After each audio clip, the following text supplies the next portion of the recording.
घमंड। जो इंसान कह दे कि भाई हमारे अंदर घमंड नहीं है तो जान लो उसी बड़ झूठा के होइए नहीं बा, उसी बड़ा झूठा के होइए नहीं भाई। के माना कैसे? सभी को अपने ऊपर घमंड होता है। कैसे? केहू के अपने बल के ऊपर घमंड बा। पहलवान जी लोग जैसे अगर सामना हो जाए केहू से तो कहिए कि आवा अगर दम हो तो लड़ा। अच्छा लड़े न सब हार गए तो कहिए बा के हुआ जकरे माई दूध पिया हुई हाँ जो हमसे लड़ी। आवा अगर तोहार माई दूध पिया है हाँ तो जान लो उनका घमंड ही बोलत बा। किसी को अपने ज्ञान के ऊपर घमंड है, किसी को अपनी सुंदरता के ऊपर घमंड है, केहू के अपने मेहरारू के ऊपर घमंड है। वाह जैसे तो का मेहरारू के ऊपर काहे घमंड भाई आप लोग जाना चाहते? राज कंपनी ये लकी डीजे आप गार्जियन जी के द्वारा 51 रुपया बहुत बहुत धन्यवाद भैया। दूधू जने बैठा है दा प्रेम से तनी सा आप लोग विचार करा। डब्लू गुरु जी नीला ड्रम में भरे वाले जमाना में जेकर अगर मेहरारू लायक बा वफादार बा तो करे घमंड नहीं होई हो तो से बड़ा घमंड के हुई आज सचिन पाल भाई हमारे बीबियापुर और आइन के ऐतिहासिक सरजमी से पुनः 51 रुपए का सम्मान बहुत बहुत धन्यवाद। तो आवाज 4 लाइन भूमिका के अंदर कवि जी भाव लिखत हैं कैसे?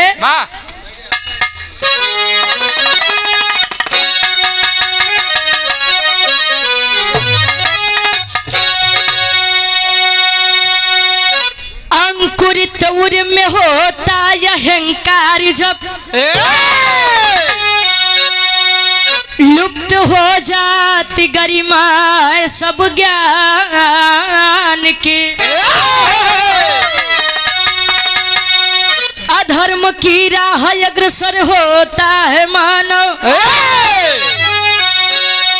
चाह हो जाती मिथ्या सब सम्मान के।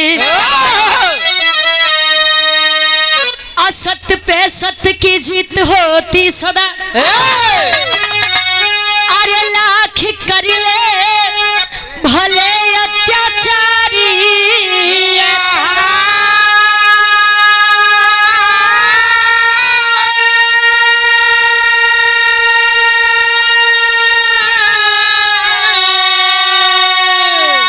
अरे फूटता है घड़ा पाप का एक दिन रोक सकता नहीं वह कुल का पतन।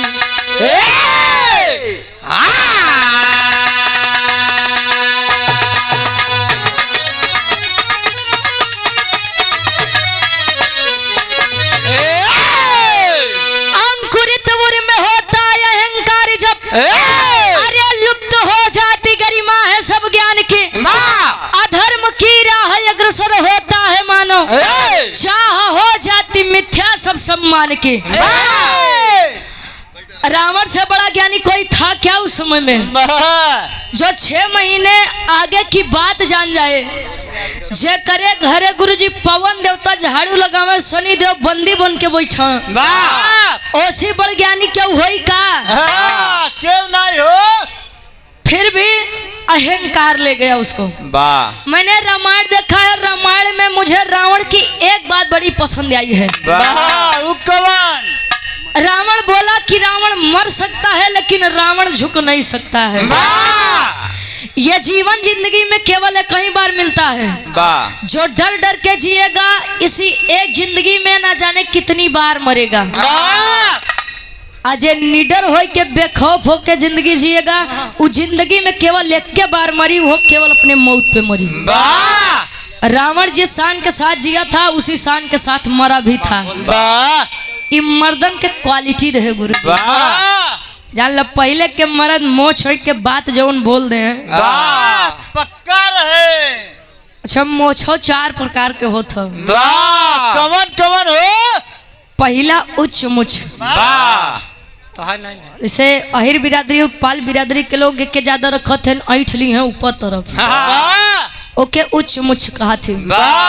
दूसरे पे नीच मुछ हाँ जैसे हमारे डब्लू गुरु जी कहा केवल नीचे आवत बा। वाह तीसरे पे गुच्छ मुछ इजोन यहाँ से जा गुरु जी हाँ। काने तलक जाए। और और चौथा होते छुछ मुछ वाह जो करे न तो ऊपर वाली न तो नीचे वाली न 3 नंबर वाली के खाइए नहीं वाह फचे। 6 नंबर वाली बाकी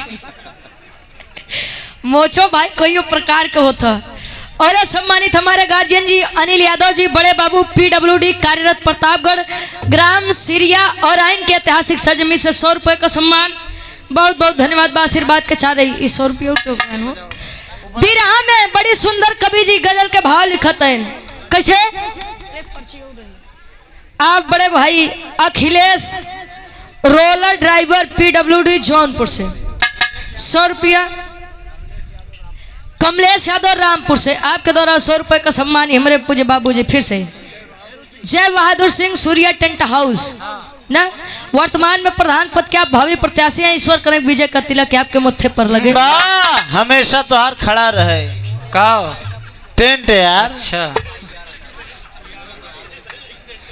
विनोद यादव जी पैगापुर से 11 मई को जहां पर हमारा और सूरज यदुवंशी जी का कार्यक्रम है। बहुत बहुत धन्यवाद गार्जियन जी के। वाह। अच्छा मैं कईयो जने देखा आए हो कहो गुरु जी चलो रुचिया आए बा देख ले हाँ कि ठीक ठाक भी रहो कही दे है कि केवल यूट्यूब में नगद गावत। वाह कि मोह भर बाबता बिरहा में बड़ी सुंदर कवि जी गजल के भाव लिखत हैं कोनो लइका अपने बेवफा सनम बदे कहे। ऐसा ना बा कि हमरे काका दादा हरे प्रेम नहीं करत रहे। वाह सबे किए रहे कैसे हो खुरपी से निशान लगाए के।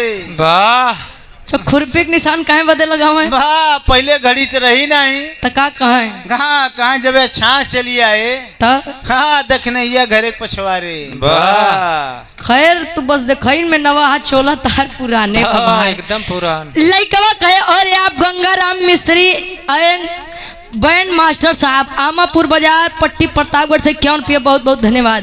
लड़किया के शादी होत बा लइकवा तले कहे समझावत बका समझावे।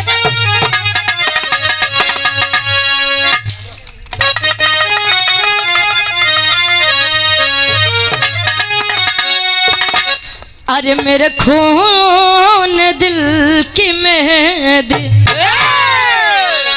मेरे खून दिल की मेहंदी हाथों में ना लगाना मेरे खून दिल की मेहंदी हाथों में ना लगाना मेरे खून दिल की मेहंदी हाथों में ना लगाना मेरे खून दिल की मेहंदी। अरे मेरे खून दिल की मेहंदी हाथों में ना लगाना जब निकले मेरा जनाजा जब निकले मेरा जनाजा सहनाइया बजाना बजाना जब निकले मेरा जनाजा सहनाइया बजाना बजाना जब निकले मेरा जनाजा सहनाइया बजाना बजाना जब निकले मेरा जनाजा। कहे जब निकले मेरा जनाजा सहनाइया तुम बजाना वाह मत अफसोस करना। आए मेरी जान। अरे बस करे यार। कवि जी लिखा है ये जिंदगी अगर यह जिंदगी मिली है तो जिंदगी में दुख और सुख आते जाते रहते हैं। वाह अगर रात हुई है तो सवेरा भी होगा और अगर दुख आया है तो सुख आएगा जरूर। वाह हमको देखने में दूसरों की जिंदगी बड़ी बढ़िया लगती है। हाँ जरूरी नहीं बा कि जौन इंसान हमेशा सबके हंसावे उ हंसे हमेशा उ खुशे नहीं रहता। वाह हाँ वो आत्मा जानत भाई जो करे ऊपर बीतत हुए जानत है। वाह कवि जी लिखा तन भाव में कैसे लाखों मुसीबत आए लाखों मुसीबत आए तू क्या हंस के गले लगाना लगाना लाखों मुसीबत आए तू क्या हंस के गले लगाना लगाना लाखों मुसीबत आए। अरे खुशी बताए, उसे हंस के गले लगाना। करीमों से हो न विसल, करीमों से हो न विसल, तुम्हारा बना फर्ज निभाना निभाना। करीमों से हो न विसल, तुम्हारा बना फर्ज निभाना निभाना। करीमों से हो न विसल, तुम्हारा बना फर्ज निभाना निभाना। करीमों से हो न विसल। और आप हमारे बड़े भाई पंकज यादव जी, दलापुर नेता, समाजवादी पार्टी, आप गार्जियन जी के द्वारा ये 201 रुपए का सम्मान, बहुत बहुत धन्यवाद। और आप प्रतापगढ़ की बेटी रुचि यादव को राकेश सिंह उर्फ लाल, बीबीपुर पही की ऐतिहासिक सरजमी से आप गार्जियन जी के द्वारा 151 रुपए देकर सम्मान किए, बहुत बहुत धन्यवाद बोल रहे हैं भैया। हम आपका धन्यवाद करते हैं वाह जो आप लोग इतनी कम उम्र में इतनी ऊंचाई तक पहुंचा दिए। हम तो सरेआम मंच से कहते हैं कि रुचि की कोई हस्ती नहीं है। रुचि तो अभी बूची है। वाह या? रुचि को रुचि बनाने वाले आप लोग हैं। अपने तरफ छोट गदेला के बिट्टी कहते हैं, पूर्वांचल में चल जा वही के बूची कहते हैं। खैर ठीक है डब्लू गुरु जी। बारे बेटा बाप पीछे से पैसा ले ले।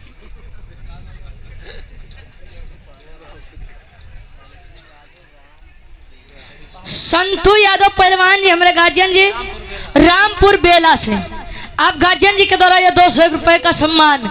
जीवन है उतार चढ़ाव तो होते रहते हैं, लेकिन कईयों लड़का हाँ गुरु जी यहाँ माई बाबू चल देन गेहूं काटे पता लगाए तो लड़का फांसी फंदा झूलत बा। माई बाबू अपन इज्जत बनाओ तन लड़का बस हम तोरे बिना नहीं जी पाऊ। हाँ सनम माई बाबू अगर तो से बियाह न करिए तो हम तुम्हें लेके चला जाए। गदेला है मैं परेशान यहाँ कहो। नितेश जायसवाल भाई हमारे आमापुर बाजार से आप गार्जियन जी के द्वारा 51 रुपये, बहुत बहुत धन्यवाद आशीर्वाद के चाह रही। कहानी के शुरुआत में कहानी तनी हमारा धार्मिक रही, आस है कि धार्मिक स्थल से लौट करके भव्य कार्यक्रम कराया गया है, लेकिन कहानी इंटरेस्टिंग रही और मजेदार भी रही। शुरुआत बकई से अशोक पाल ड्राइवर साहब हमरे इस तरह की ऐतिहासिक सरजमी से 201 रुपए का सम्मान, बहुत बहुत धन्यवाद। अब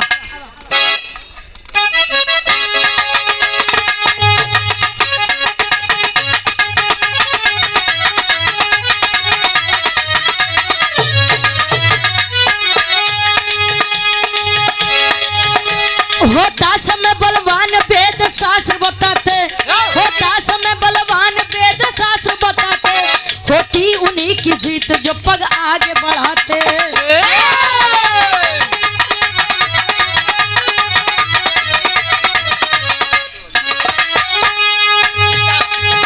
सीता हरण किया था कानन में दशानन, सीता हरण किया था कानन में दशानन, पापी कुलीन कर्म किया घोर या पावन।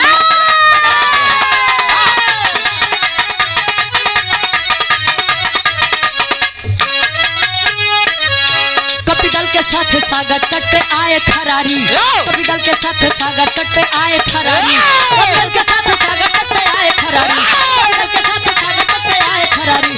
शिवलिंग था बना के किया राम तैयारी, शिवलिंग था बना के किया राम तैयारी, शिवलिंग था बना के किया राम तैयारी।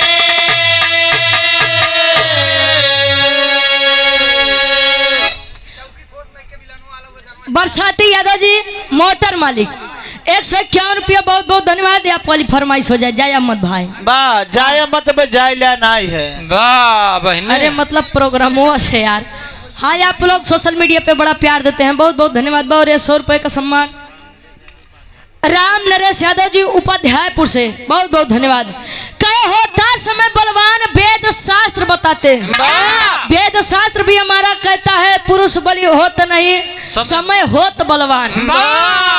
समय की कदर यदि आप नहीं करेंगे तो आने वाले समय में समय भी आपकी कदर नहीं करेगा, नहीं करेगा। समय के देन में भाई केहू केहू उठाए ले जाते तो जीवन में कुछ बन जाता, समय के फायदा केहू नहीं उठाए पाओ तो लगी है रोवे हमार भगवान पता नहीं कौन कलम से किस्मत लिख दी। हमार वाली मोटकी कलम से लिख दी है। जानत तोरे वाले में तो छीछा लेदर कह दी है। कोई परेशान होते हैं भाई। आप लोग जानते हैं प्रभु श्री रामचंद्र जी का विवाह हुआ, माँ सीता आई अयोध्या नगरी में। सोचिए ये है समय का तकाजा। सुबह होना था राज तिलक, अयोध्या का राजपाट संभालना था। राज तिलक तो मिला नहीं, लेकिन 14 बरिस के वनवास मिल गया। वो भी ईश्वर थे, देव थे, चाहते तो राजपाट का भोग करते। वो बेचारू चली गए, कबो नहीं करें कि पता नहीं क्या करे, हम यहाँ चला आए। आज के लइकन के बाबा केवल बियाह करे के बाद कह दे बेटवा तू 14 महीना चल जा कमाए बदे। 2 महीना 4 महीना रेंगन लगे हैं, फोन करे पापा अब का बताई, हम कहिए पानी नहीं सूट करत बा। अब जले हम घरे नहीं आऊब, हमार देख रेख नहीं हो तो अब हम ठिकाब नहीं। डेंगू पकड़ ले यहाँ से। अच्छा यहाँ ठीक ठाक बहन बाबू कहन बेटा चल जा, तोरे भी यहाँ बड़ा कर्जा लदी गया। कहन बाबू या तो हमारे दुल्ही के हमारे साथे भेज दे। या तो 6 महीना और हमके रह दे। अब के बनाई खाई भाई। अच्छा प्रभु श्री रामचंद्र जी चले हैं भालू वानर की सेना लेकर के। गुरु जी हाँ जी। हनुमान जी का कहें बेटा हनुमान। बेटा हनुमान बोलो। कहें बोला प्रभु।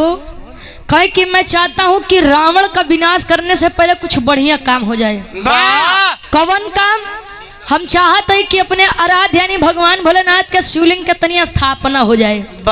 लाल जी लहरी गुरु जी एक तेरी गाय रहन के तीरथ के खाए पंडवा चले। अब विष्णु नहीं शिव जी लिंग पुजावे विष्णु अपन अंडवा। तीरथ के खाए पंडवा।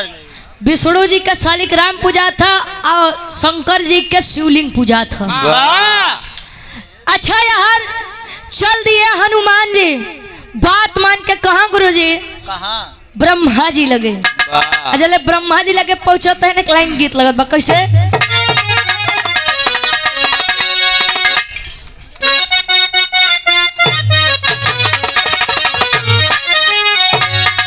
अरे बाली और झुमका भुलाई जा।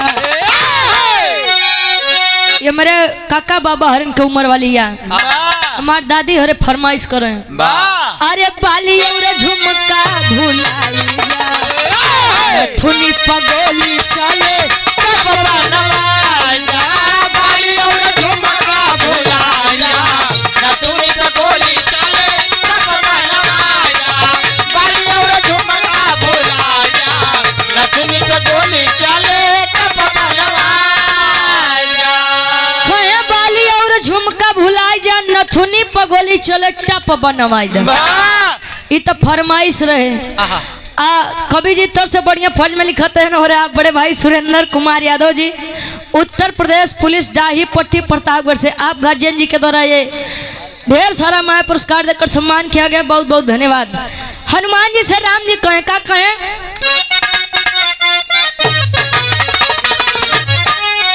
अरे मनवा के मनसा पुराईगा, मनवा के मनसा पुराईगा, पंडित कापी को ये भेद के लिया मनवा के मनसा पुराईगा, ज्ञानी पंडित कापी भेद के लिया मनवा के मनसा पुराईगा, ज्ञानी पंडित कापी को ये भेद के लिया मनवा के मनसा पुराईगा, ज्ञानी पंडित कभी कोई ढूंढ के लिया था।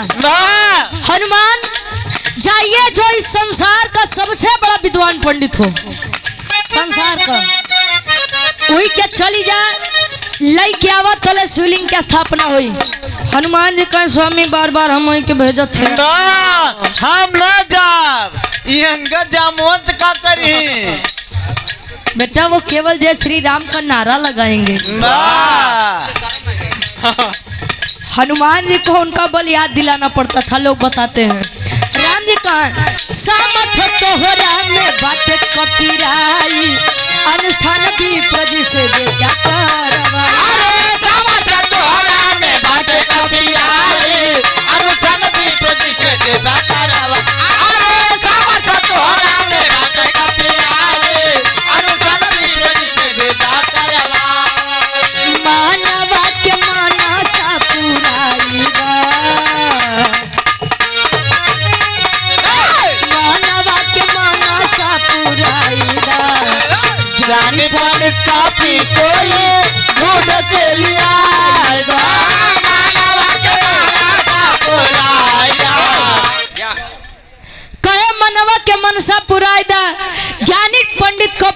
ढूंढ के लिए आया। वाह अच्छा हनुमान जी उड़ान भर दिए। जय श्री राम। जय श्री राम। रे जिया पहुंचा तन कहा ब्रह्मलोक ब्रह्मा जी के पास। ब्रह्मा जी नेत्र खोले, बेटा हनुमान पवन पुत्र क्या काम है? वाह कहे हमार स्वामी राम जी शिवलिंग का स्थापना करे चाहते हैं। वाह कहे तब कहे उन्होंने कहा है कि जाइए जो संसार का सबसे बड़ा पंडित हो लेकर आइए, और मेरी नजर में आपसे बड़ा विद्वान पंडित कोई है ही नहीं है। वाह कहे तब बेटा गलत पते पर आ गए हो। हाँ बेटा निकल लो। कहे कि संसार में मुझसे भी बड़ा पंडित कोई है। वाह के बा? कहे कि बताई तो का जाइबा। हाँ तो बताओ। कहे कि अगर संसार का सबसे ज्ञानी पंडित आपको चाहिए तो चली जा हमारे पनाती रावण लगे। वाह के हमारे पनाती रावण लगे, वो ब्रह्मा जी कहे। कहे रावण जी लगे। अरे महाराज दिमाग खराब बका, उन्हीं से युद्ध फना बा, उन्हीं माई सीता के लई के गए। अब हम उनके लगे जा पूजा प्रार्थना करवाए बदे। कहे अगर चाहिए तो जा, नहीं तो यारे से पतली गली से निकल ले। अच्छा हनुमान जी मन मार के आए बैठन। राम जी कहन का भा? कहन ब्रह्मा जी नहीं आए। क्यों नहीं आए? उन्होंने कहा कि संसार का सबसे विद्वान पंडित तो रावण है। कहन तब हनुमान यार का करे चला आया। भाड़ा किराया कम रहा। समय में करेंसी तुहिन चला होत रहा भाई। कहे क्यों आ गए? कह रहे स्वामी जागा। अरे हम रावण के बात करते जैसी युद्ध फना बा। इज्जत से कहे कि रावण जी अरे भैया बस थोड़ी होते, खाली तू टाइम निकाल के आया भाई। पता लग चौकी पर होत न के मिलन होगा, बाबे है उठ के भाग गया। कहा छोड़ा सही में धुने तर्ज गावत है। विरह के बाद राम जी आज्ञा देते हैं हनुमान जी के। कैसे टेरी के भाव लगत बा। आवा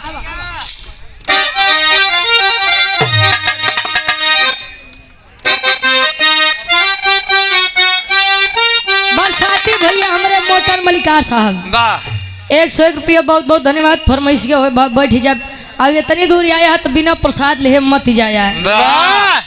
और आप लकड़ी बुरादा भूसा के ठेकेदार साहब। अरे जी ठेकेदार भैया शैलेश सरोज अर्जुनपुर से आप गार्जियन जी के द्वारा 100 रुपया बहुत बहुत धन्यवाद। आशीर्वाद के चारी टेरी के भाव लगत बा।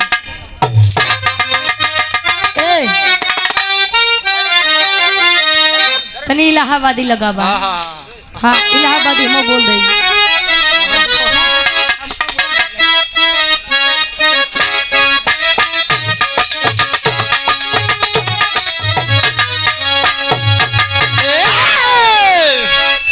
अरे बोले बोले खरारी तब बजरंगी से बोले।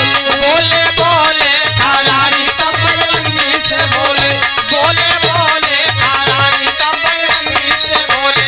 लंकापति दशरथ के लाल, लंकापति दशरथ के लाल, लंकापति दशरथ, लंकापति दशरथ के लावा बलकारी खरारी तब बजरंगी से बोले।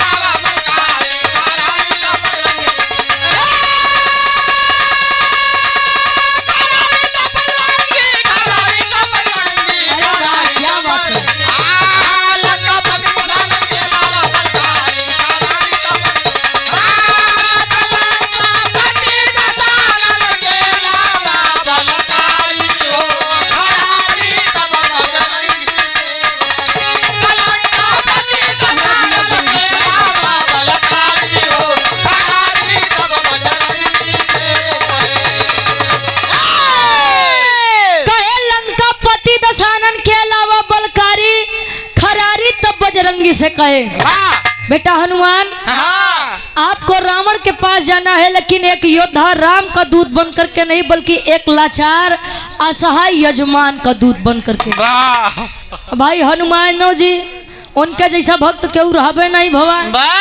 राम जी के बात मान कर ठीक बा स्वामी जाता है झेलत हम का बा चलत है अब विचार करत है उड़ान जले भरत है जब उड़ान भरत है आधा समुद्र डाकत है गुरुजी थले हनुमान जी विचार करत है का ओह। चौक के भाव लगत बता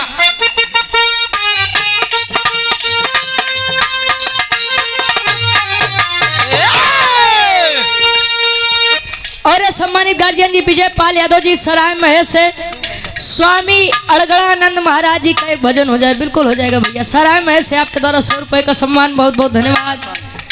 और ये आप राम खिलावन यादव बिंद स्वास्थ्य विभाग भारत सरकार आप गार्जियन जी के द्वारा मुंबई भारत सरकार आप गार्जियन जी के द्वारा 500 रुपए का सम्मान बहुत बहुत धन्यवाद आशीर्वाद के सारे हनुमान जी विचार करे का चले राम को शीश झुका के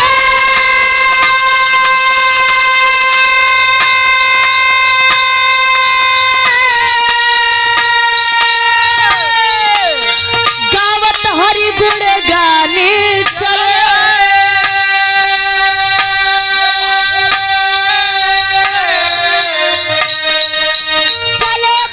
श्री रामचंद्र के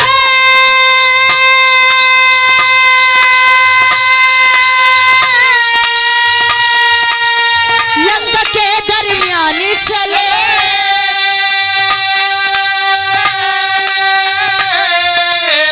चले काज हरि हित में करण को चले काज हरि हित में करण को पवन पुत्र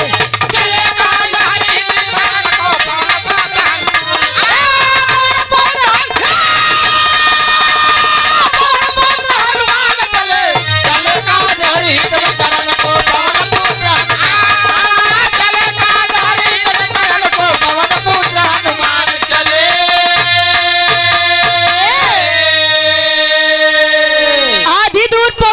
विचार कर रहे हैं कि अबे कुछ दिन पहले हम आए रहे अशोक वाटिका के तहस नहस करे बा अक्षय कुमार का मार के गए बा लंका नगरी जा रहे के कोशिश करे भाई रावण अगर ये से देख ले तो अहे तो है नहीं बा बल्कि 4 बात उल्टा सुनाए के हमका लौटाए दी हैं पहुंचे कहे काम करी अपन भेषव बदल ले बा भेषवा मतलब रूप यार बा जेके शुद्ध भाषा में कहीं अगर केहू भेष बदल के आवे तो बहरूपिया बसार बा एक आदमी कहा थे पहुंचे राम राम किए बुढ़वा के रूप लिए यानी काका दादा हरन किराही रूप लिए बा लाठी पकड़े हिलत कापत पहुंचन भैया दरबारी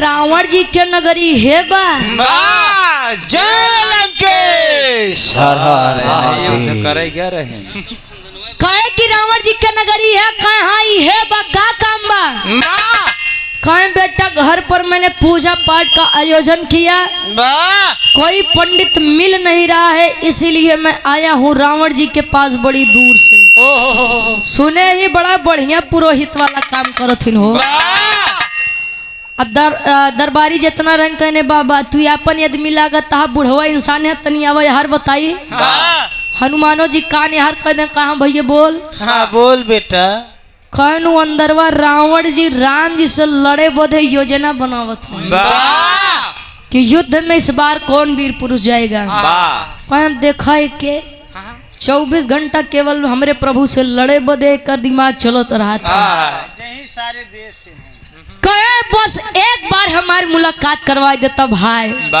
कम से कम ही उमरिया के लिहाज कर ले जाए अच्छा दरबारी पहुंचे बताए रावण को रावण बोला कि अगर वृद्ध इंसान है तो अंदर भेजिए हनुमान जी बुढ़वा रूपी लाई के पहुंचे नहीं अंदर हिलत का पत तो रावण हनुमान जी को देख करके मुस्कुरा दिया हनुमान जी बुढ़वा के रूप लिया है लेकिन रावण फिर भी मुस्कुरा दिया अब हनुमान जी विचार करते न रे यार को तो पूछिए तो नहीं छूट गया जल्दबाजी में गलती कर दी अच्छा लगे पाछे मुड़ मुड़ के देख का नहीं कुल ठीक बा तो रावण हंसत काहे बटे यार लगे रोवा देख कि अरे यार इतना रोव नहीं बाकी जान जा कि वह बन रहा हनुमान आए बा अच्छा लगे देखे रावण जी से पूछा था कि अच्छा ये बताइए आप हंस क्यों रहे हैं? वाह ये हंसे के कारण का बा? ए महाराज हमरे बुढ़ौती के मजाक उड़ावत है। हाँ कभो एक दिन तो हरा हुआ है।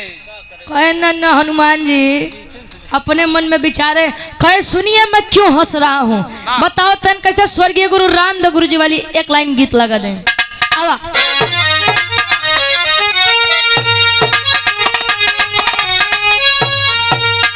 दुल्ही कहे आरे त झूलनी पे उड़ानी, आरे झूलनी पे उड़नी हई जहाजिया उड़ादा, हई जहाजिया उड़ादा हमार पाई से बरा जाई जड़ादा, हमार पाई से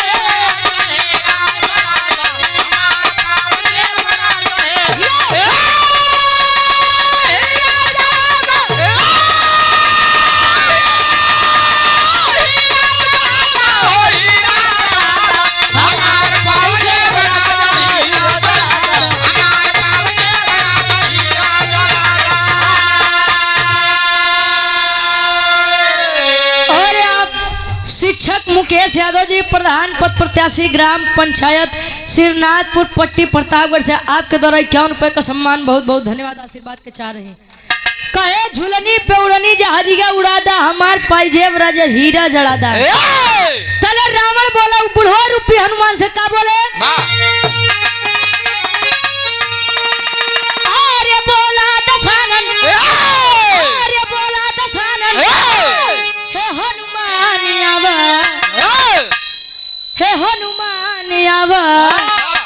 सीटी भैया बंद करा है। हाँ अपन सिटी बंद करे। तोहार पुछिया कहाँ बहम के बतावा, तोहार पुछिया कहाँ हेलो तोहार पुछिया कहाँ ऑपरेटर साहब आवाज बढ़ाओ, सीटी रोको भाई के। तोहार पुछिया कहाँ बहम के बतावा, तोहार पुछिया कहाँ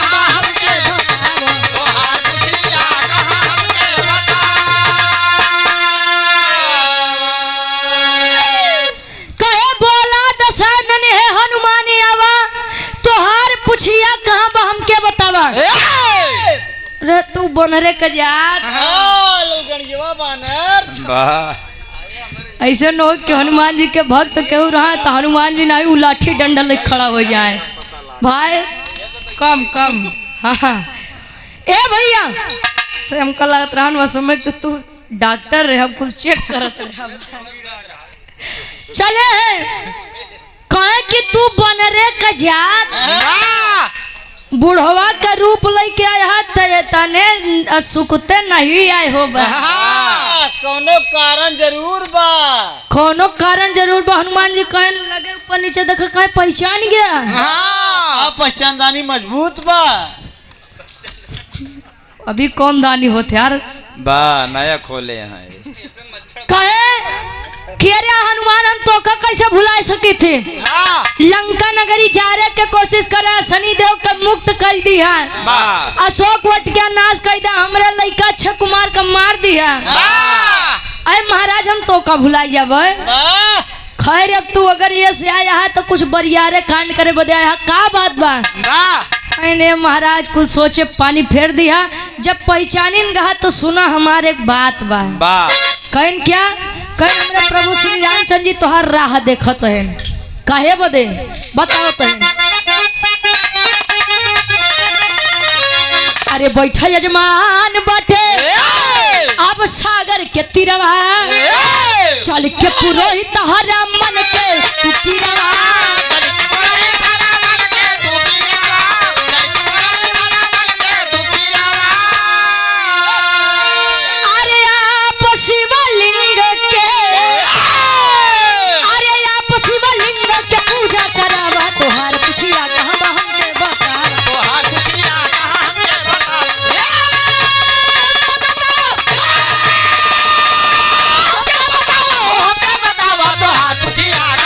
बता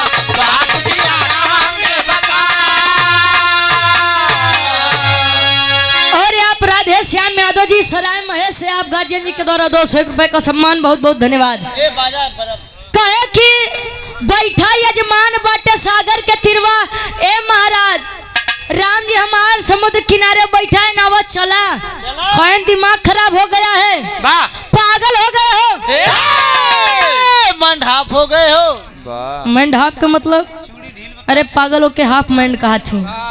कहे कि क्या बात है, कहे कि ना ना बिना लिया जाए हम मानम नहीं, तो लाई के जा। अरे ना ना भैया घात कह दे बात जान लो, रावण वहारे पार रह जाएंगे, यहाँ आऊ न पई है। कहें कि चलिए, कहे नहीं चलूंगा। अच्छा नहीं मानते हैं तो सारी बतिया मंदोदरी जी सुनते रही। अच्छा मेहरारून के अगर काम ही अटकत हो गुरु जी तो बड़ा प्रेम से बतिये हैं। गजब चुनहरा थी। ओ से अगर घरे तू 10 बजे लौट के उबा, 7 बजे लौट के उबा तो लगिए कहीं आज खाना वाना नहीं बना बजा, जहाँ छुछुआत रहा वहरे छुछुआ, पाई ले ये अपने तरफ के ठेठ भाषाया। अगर जोने दिन उनकर काम रही, अगर तू 10 बजे 11 बजे उबा कहीं जी कहाँ रहा बेटा, बउआ तो के जोहत रहा। अब बतावा आपके चक्कर में हम खाना पीना नहीं खाए। एक बात बताई दे मेहरुअन कहे, मेहरारू केतनो गुसियान रहो कब बस सोनारे के दुकान पर लेके चली जा भाई, वो अपने आप मान जाइए तो लगी है अपन फरमाइश पे फरमाइश गिनावे, तो पोज पे पोज देबे करी। खैर छोड़ा वो बात के बात है। अच्छा ये अंगूरी पकड़ावा तो तू हाथ पकड़े लागत है। मेहरारून के बुराई अगर बतलाए हो तो इनके लगे आवा भाई एक एक बात बताई है। अच्छा यार मंदोदरी जी सारी बात सुने, मंदोदरी जी आई हाथ जोड़ के खड़ी हो गई, ए साहब ए सैया हमार बात नहीं माना, सीता माई के लाई के रख ले, साक्षात जगदम्बा के लाई के रख दे।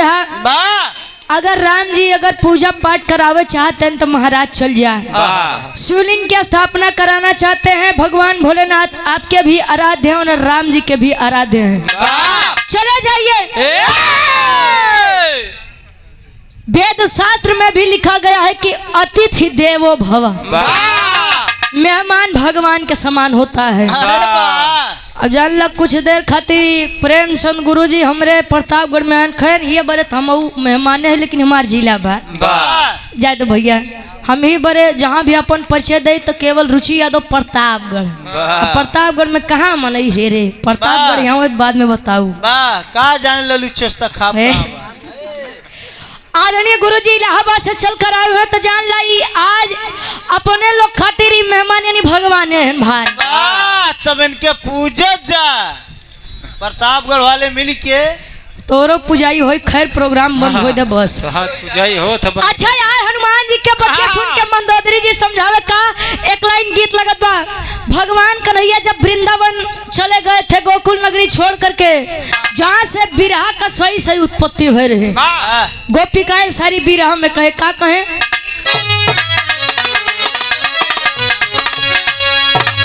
अरे प्रभु या पी बसो वृंदावनी में,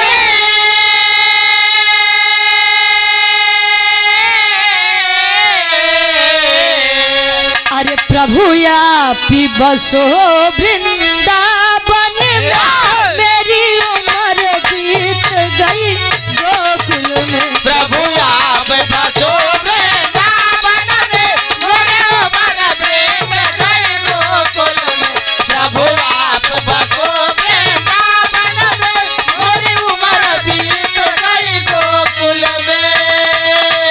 मंदोदरी जी समझावत है, बोली मंदोदरी या चकी को,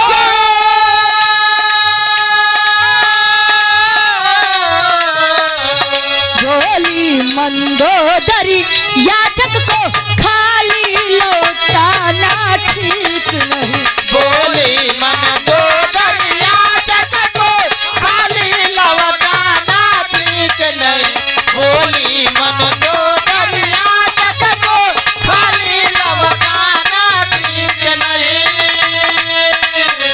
बोली मंदोदरी याचक को, बोले मंदोदरी याचक को, बोले मंदोदरी याचक को, अरे खाली लौटाना ठीक नहीं, खुद हो मुसीबती का मारा, जो खुद हो मुसीबती का मारा, उसे और सताना ठीक नहीं। जो खुद हो मुसीबत का मारा, कहे जो खुद हो मुसीबत का मारा, उसे और सताना ठीक नहीं। अच्छा मंदोदरी जी के बात मान ले भाई, मन से दू हो मेहरारू के बात काहे नहीं मनी हो। हाँ वो मेहरारू बात हाँ इतिहास के पन्ना पर लिखा बा गुरुजी, मेहरारू से केहू नहीं जीता भाई हाथ तो। खाली जीते था बाबू भाई।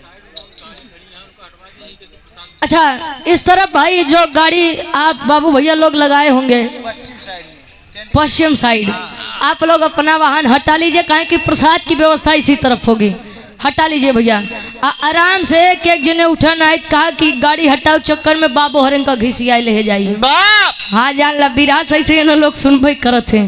अच्छा रावण जी उठाए ने अपन पोथी पत्रा चल दी हैं, पुष्पक विमान पर बैठन कहे ने अब हनुमान तू मत उड़ा, तकलीफ मत करा, हमारे पुष्पक विमान पर चला आए।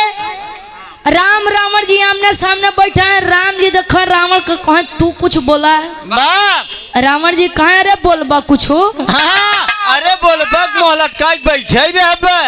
राम जी कहे अब हम का बोली महाराज, तू ही बोला यार। आप तो पियरिया पहने है, का बोलबे तू। कहे अच्छा हम ही बोलते ये बताइए आप कौन है।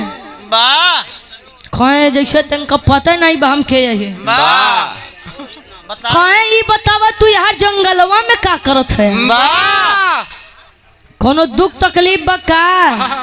राम जी कहे कुल जान के कहा था कि सब गांव जरी के वो कहा था फुहर लत्ता कहाँ गंधान भाग मेरा रू हमार ले जाए के रखे है, बताओ था कि तू के है तार दिक्कत का बा। अच्छा बताओ था इनकी सुनिए, मैं अयोध्या नगरी के राजा दशरथ का ज्येष्ठ पुत्र राम हूँ। मैं 14 बरिस का वनवास करने के लिए अपनी सीते के साथ, धर्म पत्नी सीते के साथ, छोटे भाई लक्ष्मण के साथ आया था, लेकिन वह नीच रावण, अरे वह पापी रावण, दुष्ट रावण, मेरी सीते को ले जा करके अपनी लंका नगरी में रख लिया। रावण जी कहनो होई तो बड़ी गलत बात बा, दूसरे के मेहरारू ले बड़ा खराब काम बा, बहुत पाप के सारे मार कहे अगर कुछ चाहिए तो मांगा। सोचिए आज स्वयं राम जी रावण जी से वरदान मांगत हैं, कैसे लाइन गीत लगत बा। दोनों जन चला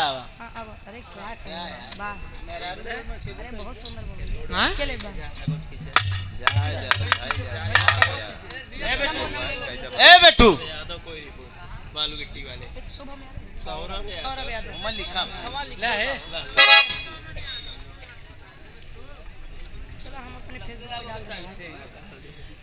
एक मिनट भैया पिछवा लिखा सौरभ यादव भाई हमारे खोयरी की ऐतिहासिक सरजमी से और खोयरीपुर की ऐतिहासिक सरजमी से, और हमारे अमन भाई, ये हमारे दोनों भाइयों के द्वारा स्वयं प्रेम के प्रतीक राधा जी और कन्हैया जी की सुंदर स्मृति देकर सम्मान किए। ये दुनिया कलयुग में पूजे हुए करी ना ना तू इनके बाद तू ही पूजा हुआ, डब्ल्यू विश्वकर्मा जी पूजे हो। यह सुंदर स्मृति और ढेर सारा मैं पुरस्कार देकर सम्मान किया गया, और 100 रुपए का सम्मान विपुल यदुवंशी जी, 100 रुपए का सम्मान बड़े भाई के द्वारा आशीर्वाद के चारे के बच्चे अपनी कला में कामयाब रहे। आप अमर बहादुर यादव प्रधान जी भिटार, प्रबंधक श्रीमती धर्मा देवी राम किशोर आदर्श शिक्षण संस्थान भिटार की ऐतिहासिक सरजमी से 100 रुपया, और ये आप स्वामीनाथ वर्मा जी सपहा छात्र आपके द्वारा 100 रुपया, बहुत बहुत धन्यवाद। कोनो पान बेचे वाली कहे पहले के काका बाबा लोग पान खाए में बड़ा शौकीन रहे, एक गाना है कि खाई के मगहिया के पान ए राजा हमारी जान ले बा का हो कहो। कोनो पान बेचे वाली कहे गुरुजी अच्छा खाली नहीं लोग चूना लगाओ थे बराबर वो पूछ पूछ के पान बेचे वाली का बब्बी रहा क्या आखिरी तरस लगत बा। छोटे लाल यादव जी आप गार्जियन जी के द्वारा 51 रुपया, बहुत बहुत धन्यवाद। और विजय यादव जी बहुत बहुत धन्यवाद।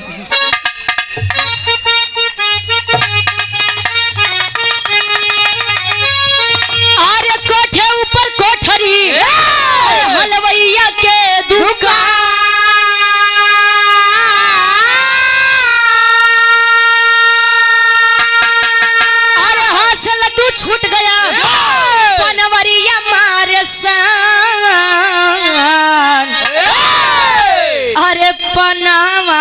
खाइला पनामा खाइला राजा हमारी दुकान पनामा खाइला राजा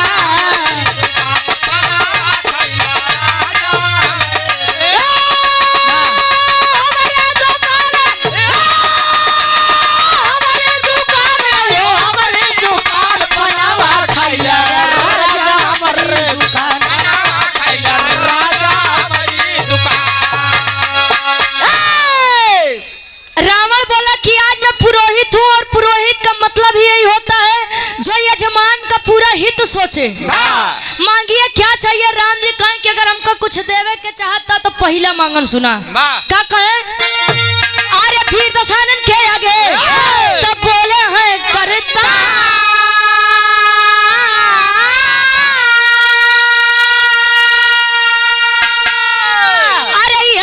दिल में बटे कर मंत्र उच्चार ध्यान देंगे। अरे तले लंका ले लंका पति के हम गर्दन उतार ले लंका पति के हम गर्दन उतार ले लंका पति के हम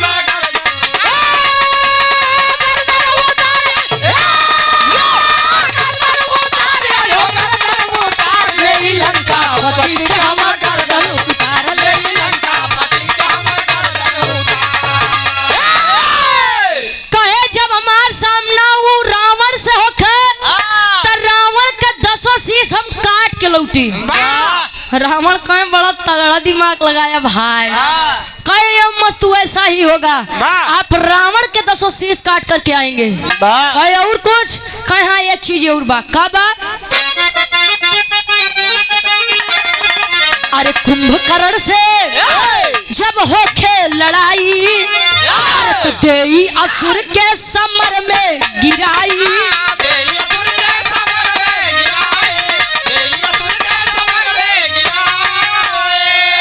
अरे रणवा में लक्ष्मण के अरे रणवा में लक्ष्मण के ना हो हार ले लंका पति के हम गर्दन उतार ले लंका पति के हम गर्दन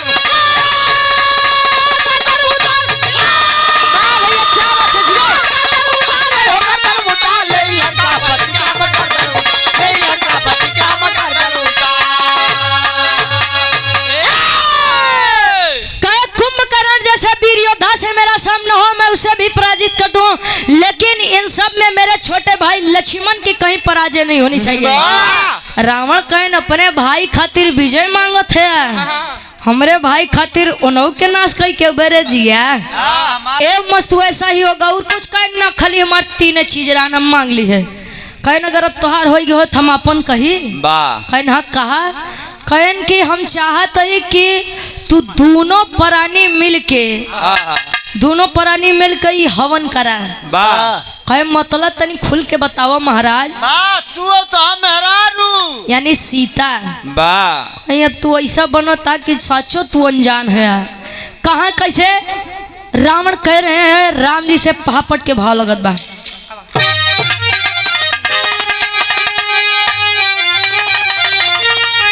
अरे रघुराई से बोले मधुरी बानी रावण ज्ञानी हो। अरे तो रघुराई से बोले मधुरी बानी रावण ज्ञानी हो। हवन करा मिल के दोनों परानी रावण ज्ञानी हो। हवन करा मिल के दोनों परानी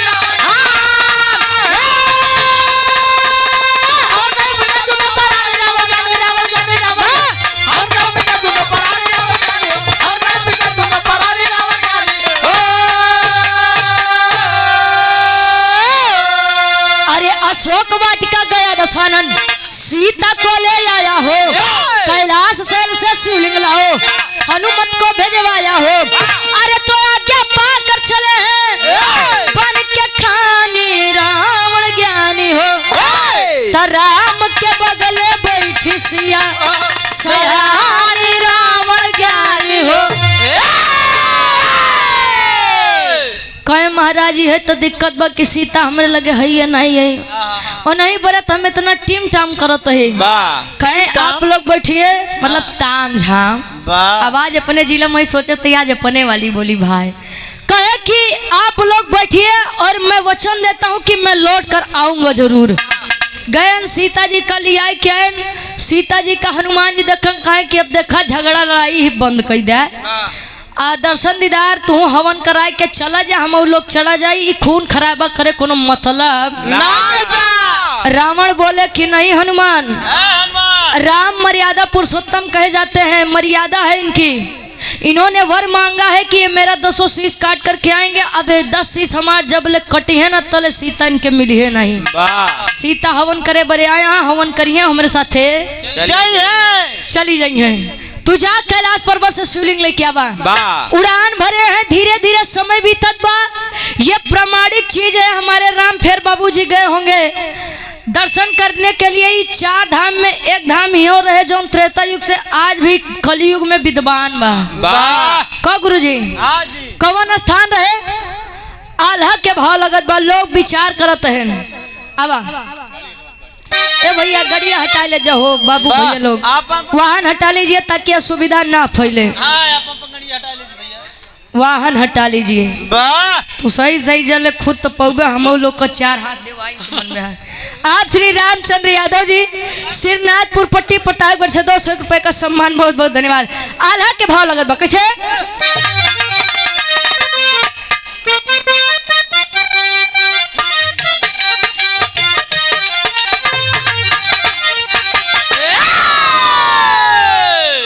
अरे राम जैसे स्वामी गतिया में कोई नहीं, सेवक में भक्त वीर हनुमान। शिवलिंग लावे बदे कैले प्रस्थानवा बाबू, बीतल समैया सब करेलन उपाय। बालू के पिंड तब रावण बनवले भैया, सागर किनारवा तब करवलन अनुष्ठान। समय बीतत बा, हनुमान जी नहीं लौट कर आए।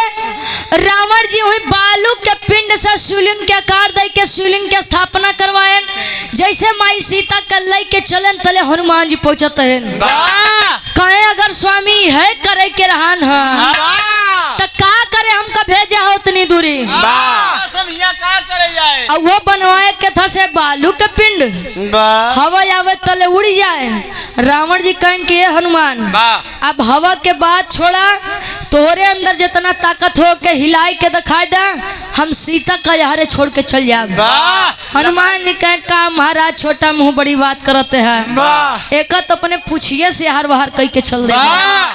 कहा मत तो के कई के दिखावा, लगन बेचारू जोर अजमावे जब नहीं भाई हाथे से जोर अजमान खून बहा लग। माई सीता जी सिंदूर निकाल के लगावत है, तब से लोग बताते हैं कि हनुमान जी को सिंदूर चढ़ाया जाता है।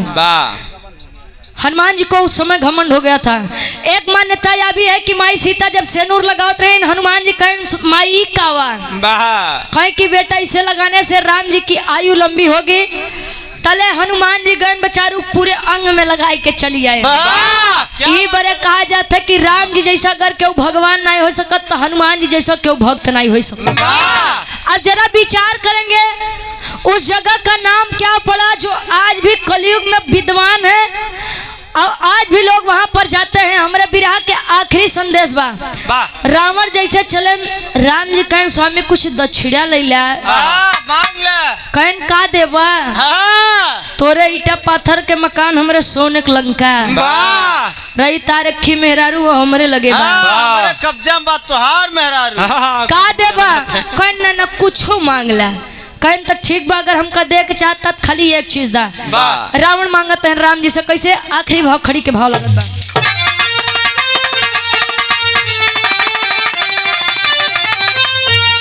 और आप तीर्थराज वर्मा जी सोखा जी ग्राम कोहराव के ऐतिहासिक सरजमी से 51 रुपया बहुत बहुत धन्यवाद आशीर्वाद के चाह रहे हैं। का तन कैसे, अरे तहिले नाही पिंडा, अरे वीर दशानन बिहसे, अरे तकरिया रघुबर लड़ैया समर में हम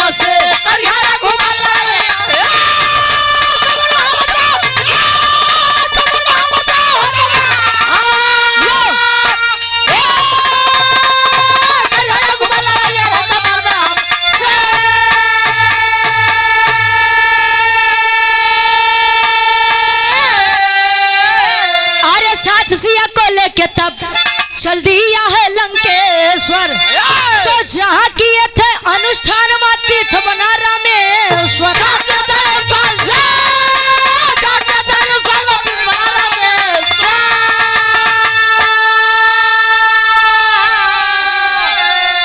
अरे तो दुनिया करती दर्शन वायब समर में हमसे।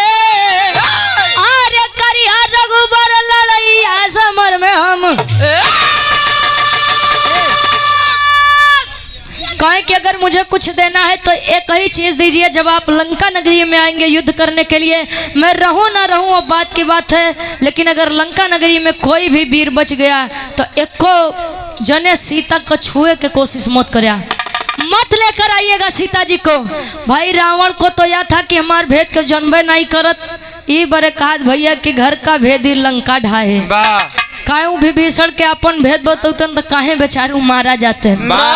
ई बरे अपन भेद क्यों केतनो खास हो क्यों के बताया मत भाई, नहीं तो कभी आखिरी समय में मुड़ी कट जाए कुछ पता नहीं। जहाँ पर अनुष्ठान किए थे जो भारत देश का आखिरी छोर है वो आज स्थान रामेश्वरम धाम के नाम से जाना जाता है।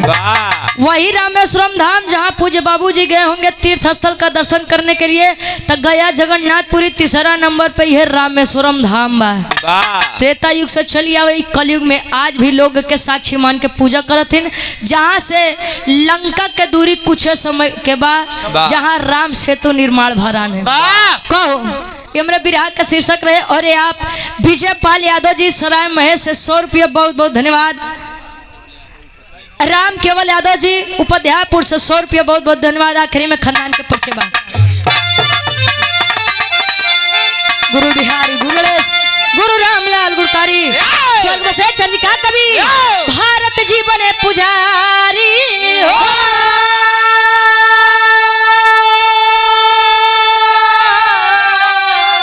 अरे खरारी तब बजरंगी से कहे तयादो रुचि अब भगवान की लीला न्यारी। खरारी तब बजरंगी से कहे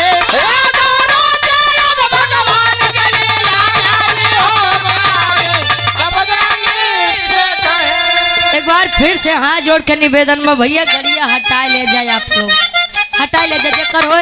कैमरे मोटर मलिकार साहब के एक लाइन फरमाइश रही सुनाई दे कहाँ है राम जाने, लेकिन हम सुनाई दे नहीं बाद में वो रहा दे लगा भाई। ओकरे बाद फिर गुरु जी के नंबर रही लेके पलंगिया तर हो जाई लाता।